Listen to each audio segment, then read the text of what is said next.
میرے محترم بزرگ اور عزیز بھائیوں، یہ دنیا امتحان کی جگہ ہے۔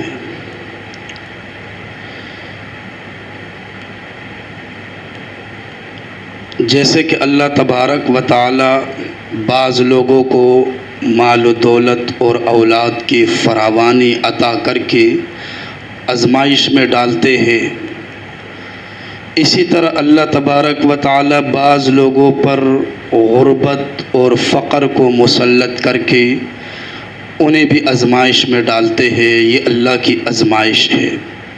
یبسط الرزق لمن یشاء ویقدر۔ بعض دفعہ اللہ تبارک و تعالی ایک شخص کو زوال سے عروج پہ لے جاتا ہے، اور بعض دفعہ ایک شخص کو عروج سے زوال پہ لے جاتا ہے، اور بعض دفعہ اللہ تعالیٰ ایک آدمی کو تخت سے اتار کر فرش پر بٹھاتے ہیں، اور بعض دفعہ اللہ تبارک و تعالیٰ ایک بندے کو فرش سے اٹھا کر تخت پر بٹھاتے ہیں۔ تؤتی الملک من تشاء وتنزع الملک ممن تشاء۔ اور فرمایا الذی خلق الموت والحیات لیبلوکم ایکم احسن عملا۔ یہ اللہ کی آزمائش ہے، جس کے پاس مال کی کثرت ہے، اولاد کی کثرت ہے، اور جس پر غربت مسلط ہے، جو مصائب میں گھرا ہوا ہے، یہ سب اللہ کی طرف سے آزمائش ہے۔ اللہ تعالیٰ بندے کو آزمانا چاہتے ہیں کہ میرا بندہ شکر ادا کرتا ہے یا نہیں، اور میرا بندہ صبر کرتا ہے یا نہیں۔ آج جو ہمارے سامنے سیلاب کی صورتحال ہے، اتنی کثرت سے بارشیں ہو رہی ہے، اور کئی بستیاں ڈوب کر تباہ ہو گئی، اور کئی جانور ڈوب کر تباہ ہو گئے، اور کئی گھر منہدم ہو گئے، اور کئی انسان ڈوب کر اس دنیا فانی سے رخصت ہو گئے، فصلیں تباہ ہو گئی۔ یہ اللہ کی ایک آزمائش ہے۔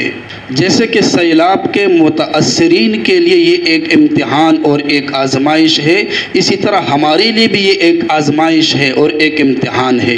اللہ تبارک و تعالی ہمیں آزما رہے ہیں، اور سیلاب زدگان کو بھی اللہ تعالی آزما رہے ہیں۔ ان کی آزمائش تو اس طرح ہے کہ ان کے بچوں کے جنازے سامنے پڑے ہوئے ہیں، ان کی فصلیں تباہ ہو رہی ہے، ان کے مکانات منہدم ہو رہے ہیں، لیکن اللہ کی طرف سے صبر کرنے کا حکم ہے۔ اگر وہ صبر کرتے ہیں اس پر، تو اللہ تبارک و تعالیٰ ان کو بہترین بدلہ عطا فرمائیں گے۔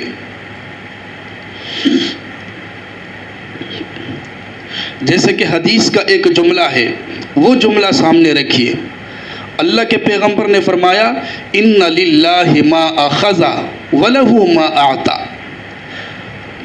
اللہ تعالیٰ نے دیا، اللہ نے لے لیا، ہمارا کام ہے صبر کرے، اللہ کی ذات پر یقین رکھے۔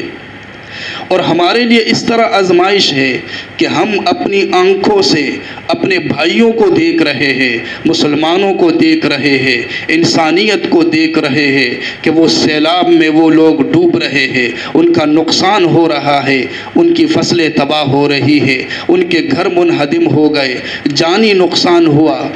ہم دیکھ رہے ہیں ہم نے کتنا ان کے ساتھ دیا، ہم نے کتنا تعاون کیا۔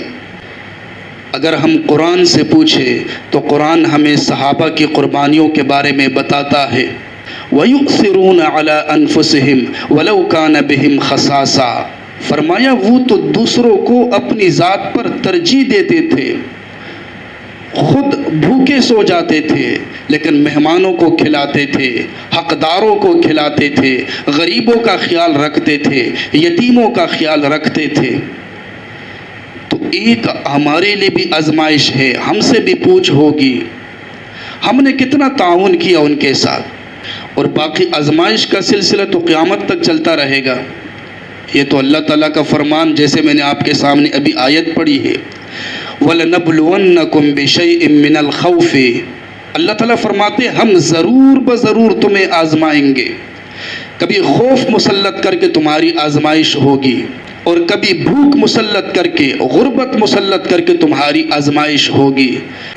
فرمایا کہ کبھی مال میں نقصان ہوگا، کبھی جانی نقصان ہوگا، اور بعض دفعہ باغات، پھل ثمرات تباہ ہو جائیں گے۔ فرمایا یہ آزمائش ہے اللہ کی طرف سے، لیکن اس مشکل گھڑی میں اللہ کی طرف سے امر ہے وَبَشِّرِ الصَّابِرِينَ، خوشخبری صرف اور صرف صبر کرنے والوں کے لیے ہے۔ جو لوگ صبر کرتے ہیں ان کے لیے خوشخبری ہے، اللہ کی طرف سے انہیں بدلہ ملے گا اگر وہ صبر کرتے ہیں تو۔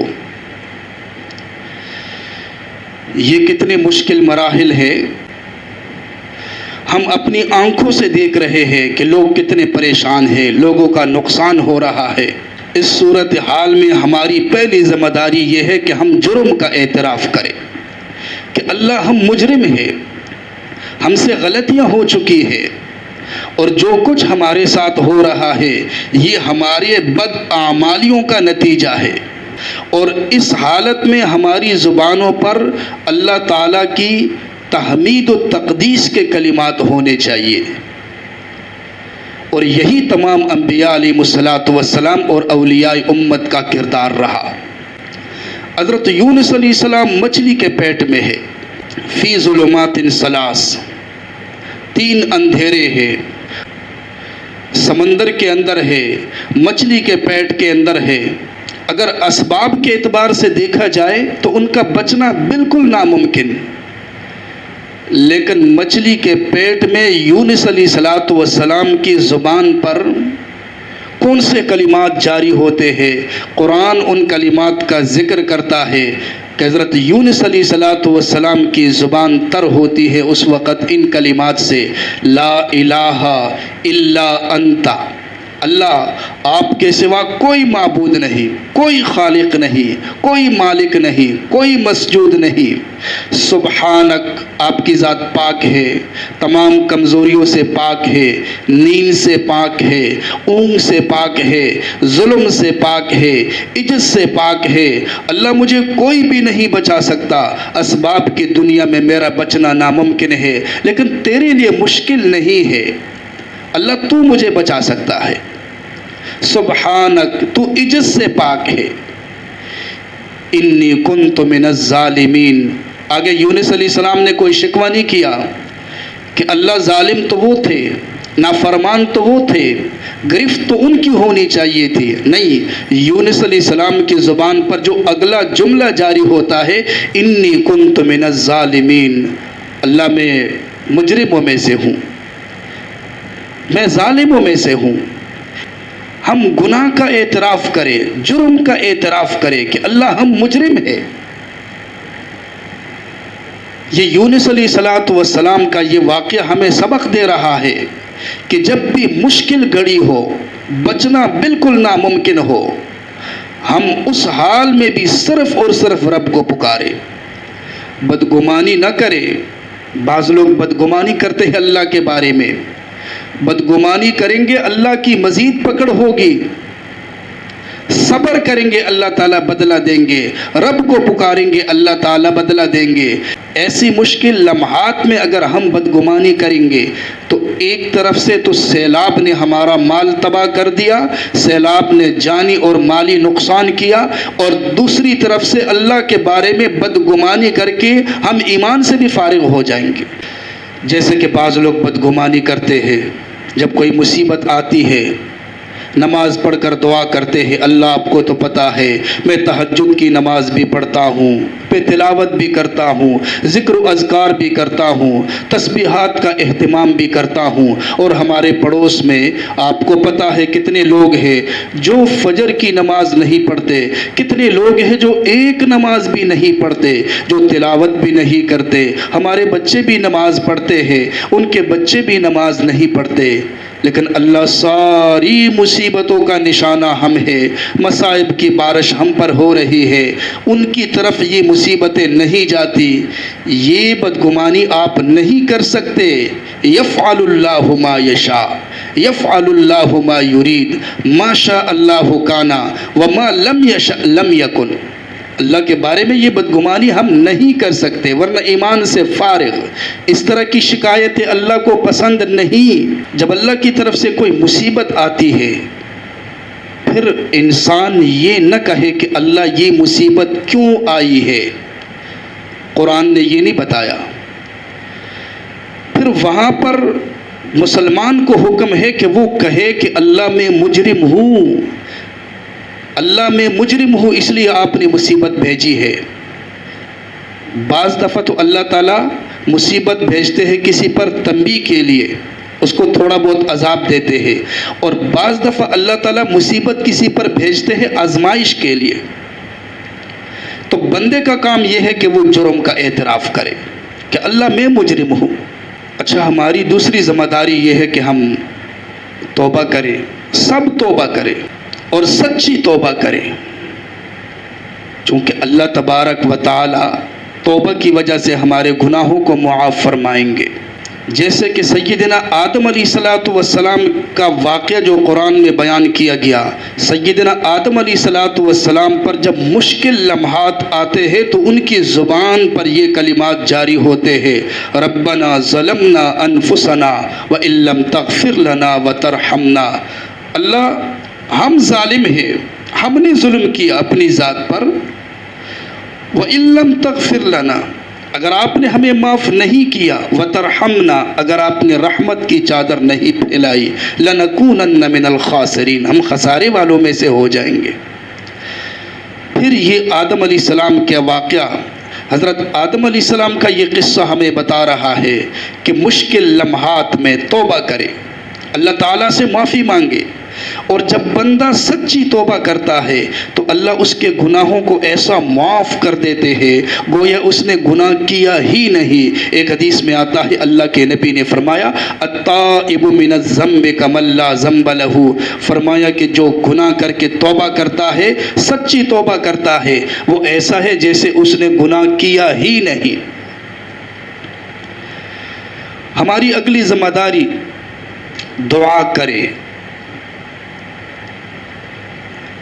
حوادثات، آفات سے چاہے کتنی ہی تباہی ہو جائے، کتنا ہی نقصان ہو جائے، ہمارے پاس بچنے کے لیے ایک مضبوط ہتھیار دعا کی صورت میں موجود ہے۔ ہم اپنے رب کو پکارے، نفع نقصان کا مالک اللہ ہے، مال اللہ دیتے ہیں اور جب چاہتے ہیں واپس لیتے ہیں، اولاد بھی اللہ ہی دیتے ہیں، جب چاہتے ہیں واپس لے لیتے ہیں، عزت بھی اللہ دیتے ہیں، جب چاہتے ہیں واپس لے لیتے ہیں، اللہ کی مرضی۔ لیکن مشکل مرحلے میں، جب مشکل مرحلہ ہو تو اللہ تعالیٰ کا حکم ہے کہ مسلمان اللہ کو پکارے اور دعا کرے، اللہ سے مانگے۔ مسلم شریف کی روایت ہے، نبی علیہ الصلوۃ والسلام نے فرمایا قد امر اللہ ان تدعوہ، اللہ نے حکم دیا کہ تم دعا کرو، اللہ سے مانگو، ووعدکم ان یستجیب لکم، اور پھر اللہ نے وعدہ کیا کہ جب تم دعا کرو گے تو میں تمہاری دعاؤں کو قبول کروں گا۔ ثم قال، پھر اللہ کے نبی نے آگے یہ کلمات کہہ دیے، الحمدللہ رب العالمین الرحمن الرحیم مالک یوم الدین لا الہ الا اللہ یفعل ما یرید، اللہ کے سوا کوئی معبود نہیں، جو چاہتا ہے اللہ وہ کر گزرتا ہے۔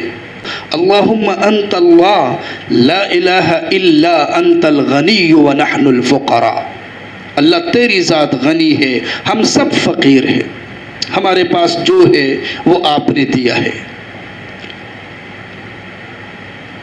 اللہ جب دینے پہ آتے ہیں تو کوئی روک نہیں سکتا، اور اللہ جب لینے پہ آتے ہیں تو کوئی دے نہیں سکتا، کوئی بچا نہیں سکتا۔ فرمایا ما یفتح اللہ للناس من رحمت فلا ممسک لہا، اللہ رحمت کے دروازے کھول دے، کون ہے جو بند کر سکے؟ وما یمسک فلا مرسل لہ من بعدی، اگر وہ بند کر دے تو کون ہے کھولنے والا؟ ساری دنیا مل جائے نہیں کھول سکتے۔ ان یمسسک اللہ بضر فلا کاشف لہ الا ہو، اگر اللہ تعالیٰ کسی کے ساتھ مصیبت کا ارادہ کرے، تکلیف کا ارادہ کرے، اللہ تعالیٰ کسی کو تکلیف میں ڈالے تو کون ہے جو اس کی تکلیف کو دور کر سکے اللہ کے سوا؟ وَإِن يُرِدْكَ بِخَيْرٍ فَلَا رَادَّ لِفَضْلِهِ، اور اگر اللہ تعالیٰ خیر کا ارادہ کرے، رحمتوں کا ارادہ کرے، ساری دنیا مل جائے وہ نہیں روک سکتی۔ لا مانع لما اعطیت ولا معطی لما منعت، جس کو دے کوئی روک نہیں سکتا اور جس سے روکے کوئی دے نہیں سکتا۔ ہمیں دعا کا حکم ہے، دعا ساتھ یقین ہو کہ اللہ کی ذات ہمارے ساتھ ہے، اللہ کی معیت ہمیں حاصل ہے۔ جب ہم قرآن کے دروازے پہ جاتے ہیں تو قرآن ہمیں یہ بتاتا ہے، اگر مسلمان یہ یقین رکھے کہ اللہ میرے ساتھ ہے تو اللہ کی مدد ضرور آئے گی۔ حضرت موسیٰ علیہ السلام بنی اسرائیل کو لے کر چلتے ہیں، پیچھے فرعون کا لشکر آتا ہے، فرعون کی فوجیں آتی ہے، جب آگے دیکھتے ہیں تو دریا کی موجیں ہیں اور جب پیچھے دیکھتے ہیں تو فرعون کے فوجیوں کی موجیں ہیں، پریشان۔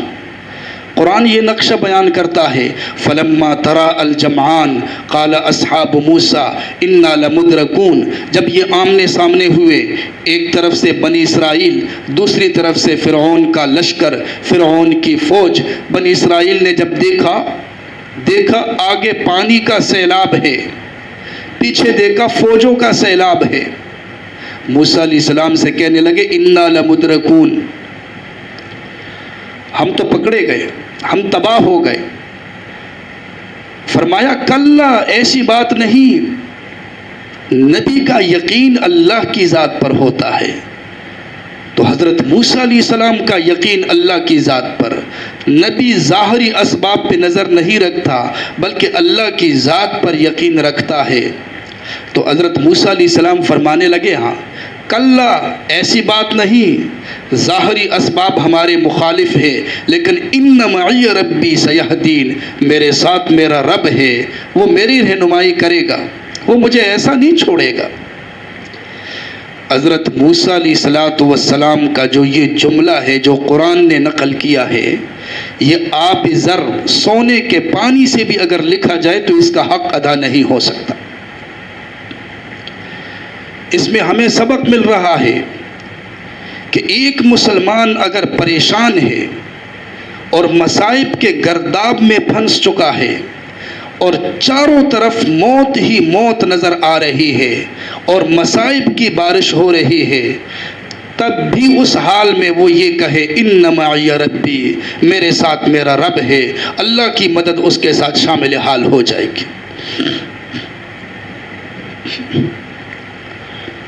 بخاری شریف کی روایت ہے، رسول اللہ صلی اللہ علیہ وسلم منبر پر تشریف فرما تھے، خطبہ دے رہے تھے، ایک صحابی تشریف لائے سامنے والے دروازے سے، کہنے لگے یا رسول اللہ ہلکت المواشی، ہمارے جانور تباہ ہو گئے پیاس کی وجہ سے، بارش نہیں ہو رہی ہے، بارش نہیں ہو رہی، فدع اللہ ان یغیثنا، دعا کرے اللہ تعالیٰ بارش برسائے۔ فرفع یدیہ، روایت کے الفاظ ہے نبی علیہ السلام نے ہاتھ اٹھائے۔ صحابہ کا بیان ہے جب ہم نے دیکھا تیز دھوپ تھی اور تپش تھی، شدید گرمی تھی، بادل کا نام و نشان تک نہیں تھا، اللہ کے نبی نے دعا شروع کی، فوراً آسمان پر بادل چھا گئے۔ صحابی کا بیان ہے کہ گھر لوٹنے سے پہلے پہلے بارش شروع ہو گئی اور ایک ہفتہ بارش رہی۔ اگلے جمعے کو ایک صاحب آئے دروازے پہ، آپ علیہ السلام خطبہ دے رہے تھے، یا رسول اللہ ہلکت الاموال وانقطعت السبل، یا رسول اللہ ہمارے اموال تباہ ہو گئے، ہمارا نقصان ہو گیا، راستے پھٹ چکے ہیں، خراب ہو چکے ہیں، یا رسول اللہ ادعو اللہ ان یمسکھا، اللہ سے دعا کرے کہ اللہ اب بارش کو روک لے۔ اللہ کے نبی نے دعا کی، صحابہ فرماتے ہیں کہ بارش برس رہی تھی، جب اللہ کے نبی نے دعا کی تو فوراً بادل ہٹ گئے اور مطلع صاف ہو گیا۔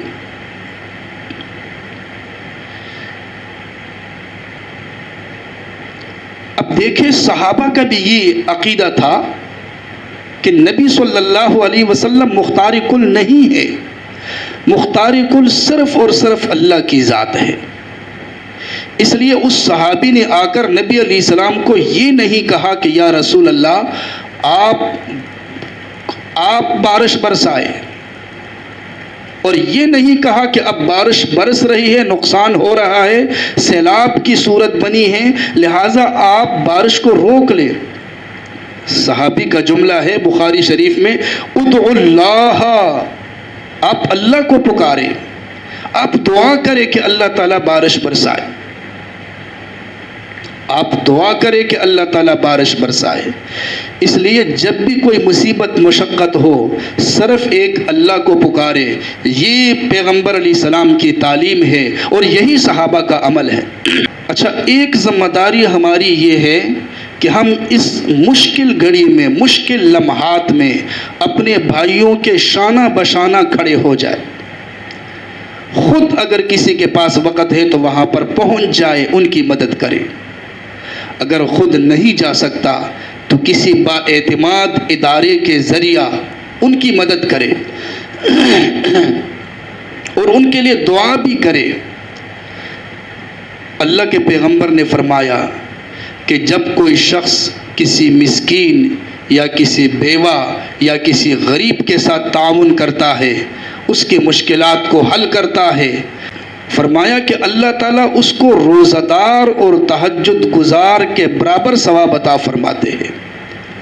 حضرت عمر رضی اللہ فرمایا کرتے تھے کہ اگر میرا ایک بھائی پریشانی میں ہے اور میں جا کر اس کے پریشانی کو اور میں جا کر اس کے مسئلے کو حل کروں اور اس کی پریشانی ختم ہو جائے، لَأَحَبُّ إِلَيَّ، یہ میرے ہاں زیادہ محبوب ہے، ان اعتکف فی ھذا المسجد شہرن، کہ میں ایک ماہ مسجد نبوی کے اندر اعتکاف کروں، میرے لیے یہ زیادہ بہتر ہے کہ میں کسی مسلمان کی پریشانی میں اس کے کام آؤں۔ اس وقت وہ ہمارے انتظار میں ہے اور اللہ بھی ہمیں آزما رہے ہیں کہ میرے بندے کتنے رحم دل ہے، اللہ بھی ہمیں آزما رہے ہیں۔ اور ایک حدیث میں آتا ہے، نبی علیہ الصلوۃ والسلام نے فرمایا، واللہ فی عون العبد ما کان العبد فی عون اخیہ، بندہ جب تک اپنے بھائی کی مدد میں لگا رہتا ہے اللہ مسلسل اس کی مدد بھی فرماتے رہتے ہیں۔ تو ہم ان کی مدد میں لگے رہیں گے، اللہ تعالی ہماری مدد بھی فرمائے۔